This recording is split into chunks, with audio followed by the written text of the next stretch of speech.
మీకు 40 సీట్లైనా రావాలని కోరుకుంటున్నా కాంగ్రెస్ పార్టీపై మోడీ సెటైర్లు.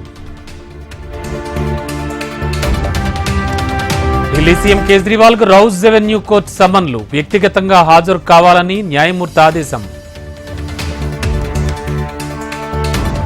ఏపీ డిఎస్సి నోటిఫికేషన్ విడుదల.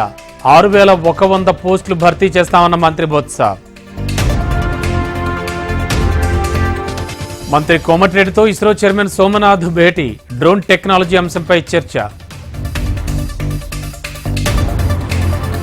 కమిషన్ల కోసమే కాళేశ్వరం అనుమతి తెచ్చుకున్నారు. ప్రాజెక్టుల అప్పగింతకు ఒప్పుకున్నదే కేసీఆర్ అన్న జూపల్లి. రైతులను కాంగ్రెస్ ప్రభుత్వం మోసం చేసింది. ఉద్యమాలు అరెస్టులు కొత్తేమీ కాదన్న హరీష్ రావు. కోదాడలో 100 పడకల ఆసుపత్రికి శంకుస్థాపన. ప్రభుత్వాసుపత్రిలో వసతులపై మంత్రుల సమీక్ష.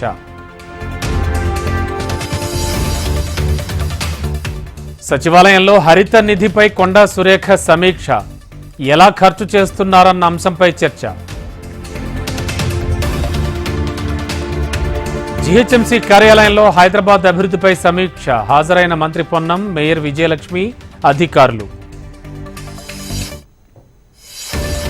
నల్గొండ బీఆర్ఎస్ సభకు ఎస్పీ అనుమతి. ఈ నెల 13న నల్గొండలో బీఆర్ఎస్ భారీ బహిరంగ సభ. బీఆర్ఎస్ 10 ఏళ్ల పాలనలో ఒక్క రేషన్ కార్డు కూడా ఇవ్వలేదు. కాంగ్రెస్ ఇచ్చిన హామీలు అమలు చేయాలన్న బండి సంజయ్. ఖమ్మం జిల్లా రూరల్ మండలంలో మంత్రి పొంగులేటి పర్యటన. అభివృద్ధి పనులు ప్రారంభించిన శ్రీనివాసరెడ్డి. పొమ్మనకుండా పొగ పెడుతున్నారు. బీజేపీకి రాజీనామా చేసిన బాబుమోహన్. విమానాశ్రయం తరహాలో సికింద్రాబాద్ రైల్వే స్టేషన్. అభివృద్ధి పనులు పరిశీలించిన కేంద్ర మంత్రి కిషన్ రెడ్డి. ప్రజాపాలనను గాలికొదిలేశారు. కాంగ్రెస్ పార్టీ కూలిపోతుందనడం సరికాదన్న వీరభద్రం.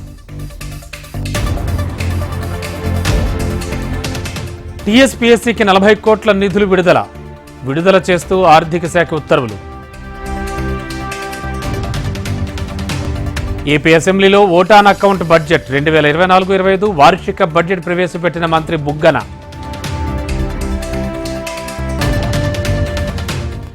ఏపీ అసెంబ్లీలో టీడీపీ సభ్యుల ఆందోళన. టీడీపీ ఎమ్మెల్యేలను ఒకరోజు సస్పెండ్ చేసిన స్పీకర్. తాడిపత్రిలో సమస్యలు తెలుసుకునేందుకే యాత్ర. ఫ్యాక్షన్ రాదు, అభివృద్ధి చేయడమే తెలుసన్న జేసీ ప్రభాకర్ రెడ్డి. స్కాలర్షిప్ బకాయిలు చెల్లించాలని ఏబీవీపీ ధర్నా. సికింద్రాబాద్లోని క్లాక్ టవర్ వద్ద బైఠాయింపు. శివబాలకృష్ణకు 14 రోజుల రిమాండ్. కాసేపట్లో చెంచల్గూడ జైలుకు తరలింపు. విజయవాడ కృష్ణలంకలో బ్లేడ్ బ్యాచ్ వీరంగం. అరవింద్ రెడ్డి అనే వ్యక్తిపై బ్లేడ్ బ్యాచ్ హత్యాయత్నం. ఢిల్లీ మెట్రో రైల్లో ప్రయాణించిన రాష్ట్రపతి. రైల్లో సౌకర్యాలు అడిగి తెలుసుకున్న ద్రౌపది ముర్ము.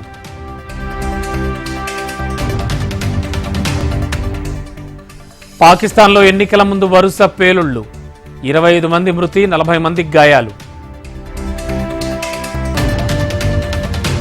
ఇప్పట్లో రాజకీయాల్లోకి వచ్చే ఉద్దేశ్యం లేదు. భవిష్యత్తులో కీలక నిర్ణయం తీసుకుంటానన్న హీరో విశాల్.